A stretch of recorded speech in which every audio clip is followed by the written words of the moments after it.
Welcome back to CBS Sports HQ. Are the Patriots the NFL surprise team this season?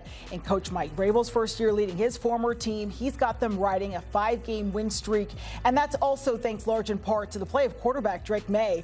He was serenaded with MVP chants during their game against the Browns on Sunday, and in just his second season in the league, May has completed 75% of his passes with 15 touchdowns compared to just 3 interceptions. Let's take a look at the AFC East standings. New England first in the division at 6-2, ahead of the Bills. They are also second overall in the conference standings. Fresh Takes, presented by Fresh Pet, healthy food, fresh from the fridge.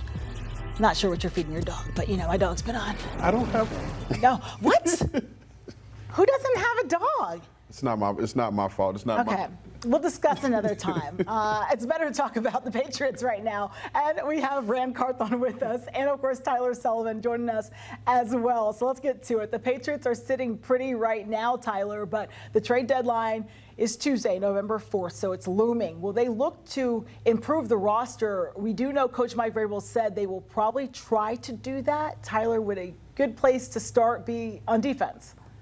Well, Tiffany, first of all, I have a puppy, so don't worry. You're not in the fold here. We all have dogs. Most of us have dogs, and they're a pain in the butt sometimes, but overall, very, very good. And for the New England Patriots, it's a matter of, are they going to hunt for a big dog, or are they going to look for a depth piece? So, to me, I think if they're going to look for someone that is really going to be that high-priced item, you look on the edge, a guy like Trey Hendrickson, someone whose name has been out there, it seems like forever, in terms of trade rumors with the Cincinnati Bengals as they continue to unable to sign him to a long-term deal. If the Patriots do look at those standings and say, hey, listen, we are in first place in the AFC East. No matter if Buffalo is currently favored to win this division, we are currently top dogs right now, and Trey Hendrickson would be an addition that puts us over the top. It further validates what is a top defense in the NFL, but it's still a little thin. So yes, they do have guys like Harold Landry and Clavon Chason coming off the edge, but not a lot of depth behind that. Certainly you add somebody like Trey Hendrickson,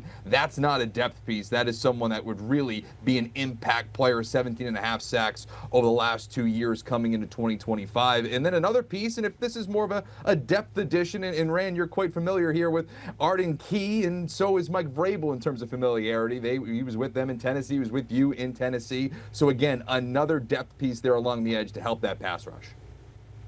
Yeah, I love the fit of Trey Hendrickson. It just makes so much sense. And when you dive a little deeper into it, you realize that Harold Landry primarily plays over the right tackle, and that's where he's most comfortable. And so he very rarely moves around the formation. And a guy like Trey Hendrickson loves rushing on the other side, and you could just move him around. So I love that fit. Plus, the New England Patriots have a ton of money, a ton of cap space to spend to be able to give Trey Hendrickson that long-term deal that he requires. And the Arden Key fit, Tyler, you mentioned it. Vrabel and I, we both signed him during our tenure in Tennessee, and he would give them a piece that is versatile up front. He can move inside. He can play edge for you, because I do think Clavon Chason, who is playing well, he's played well over the last 2 seasons.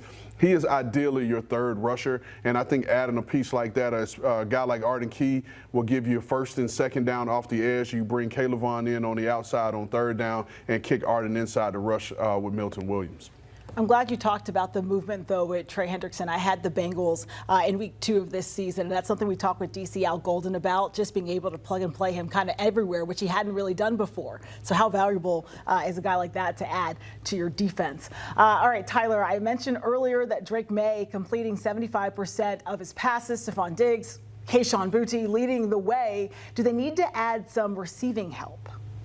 I don't know if they necessarily have to, but when you have somebody like Drake May playing at an MVP level, why not? Let's throw more weapons around him and see what he can do. Already leading the NFL in terms of passer rating, completion percentage coming into week 8. So I look at a couple of different weapons. Chris Olave in New Orleans has been a popular name throughout this trade deadline cycle as someone that possibly could be moved. There's reports that New Orleans might not move him, but this is the type of trade that I think New England should be looking at, because first of all, Chris Olave, when healthy, one of the best young receivers in the NFL. They saw firsthand he went for 98 yards receiving. That included a 50-plus yard gain just a couple of weeks ago against this defense. And he is someone that this team could continue to grow with. Signed beyond this season with his club option, so you have him under team control through 2026. You would probably look to sign him to an extension this offseason regardless, but there is long-term upside with this player. There is elite play. Stephon Diggs has been a great addition, has been more than as advertised, especially coming off of the injury, was able to start the season with the Patriots, but overall,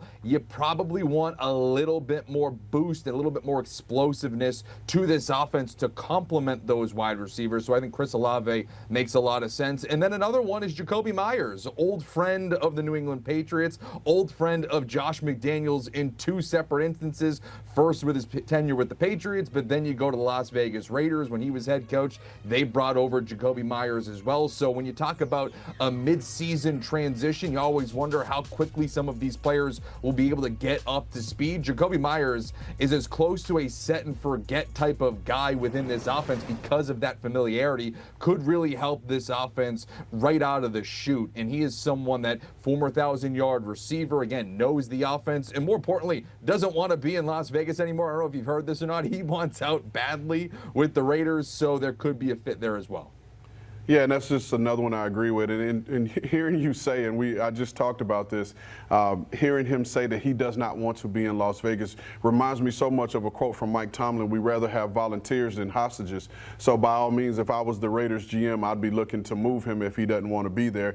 But I agree with you in terms of the wide receiver position, and I looked at it more so from perimeter speed, which is where Chris Olave will really boost this offense. If you go back to when the New England Patriots offense really took off under Josh McDaniels, they added the vertical threat of Randy Moss. Now, I'm not saying Chris Olave is going to be Randy Moss, but just the vertical threat and how Josh McDaniels will use that in the offense where you have a quarterback as accurate as Drake May is playing right now would be huge. Now, the big thing for Chris Olave is what is that going to cost in terms of compensation. Now, because he is on the final year of his deal and is looking to get a long-term deal done, would it be a third-round pick? Could it be a fourth-round pick? I think that's all depending on how much the Patriots would have to pay in terms of a long-term deal.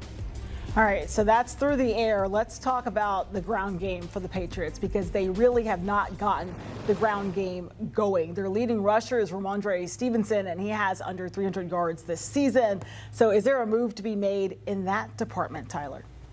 Yeah, I think there is, especially when you go back a few weeks, them losing Antonio Gibson for the year due to a knee injury. They still haven't really filled that role. I don't necessarily think this is a team that will make a massive splash for a big-name running back, whether that is Derrick Henry, some people have surmised. If he ever left Baltimore, Alvin Kamara, another name in terms of what could be available at the trade deadline. I don't think it's that. I think a guy that would probably be a little bit more realistic and fill that role a little bit of Antonio Gibson would be someone like Jerome Ford of the Cleveland Browns. We saw just this past week, and the New England Patriots saw it firsthand against the Cleveland Browns. He has kind of found his way out of this offense. Even when Quinshon Judkins left the game due to injury, it was Dylan Sampson that was really taking the lion's share of the work for the Cleveland Browns. And they're going through a youth movement in that backfield. And Jerome Ford is on a one-year deal, not necessarily part of that equation. I think that he could come in a former 1,000-yard from scrimmage type of receiver and fill a couple of different roles. He would be a depth piece behind Ramondre Stevenson and Travion Henderson, be a complementary player in the kick return game where he has a previous history of. So he fills a couple of different shoes. I don't necessarily want to bring in a running back that stifles someone like Travion Henderson. Been a little bit frustrating for him so far this season, but we saw some flashes last week. The thought of maybe getting the Patriots run game going, pretty scary. Halloween coming up, you know. See what you did hey, there. You see what I did? Look, Tyler, I know you're not here with us, but the Halloween decorations are up all around the studio and the break room. And then right after that, you know, you skip Thanksgiving, who cares, right? You go to the Christmas lights. So I'll go ahead and ask you, Brandon, what is your trade deadline wish list? So we hit on a lot of them, right? Because I felt like the receiver position is a key position for him, as well as outside linebacker. But a position that we hadn't talked about as much for the Patriots right now is their need on their interior offensive linemen, particularly the center position.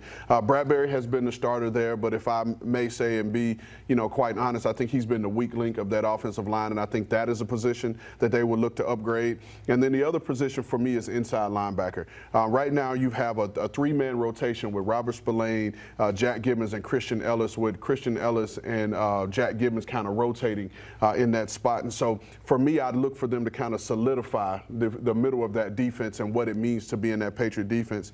And then finally for me, I would say the corner position, particularly the outside number 3.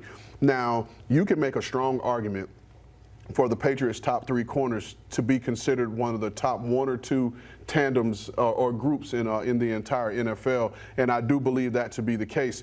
However, both Christian Gonzalez and Carlton Davis have missed time, and when they don't have those 2 guys out on the field, it's trouble for those guys off the edge. So I think them adding another depth outside corner that can really play. There was rumors earlier that they were in the market for a corner during the earlier part of the season when Jarvis Brown-Lee Jr. came available when the Jets traded for him. I know the Patriots were in some of those early conversations, but adding a piece there to their outside corner spot makes a lot of sense.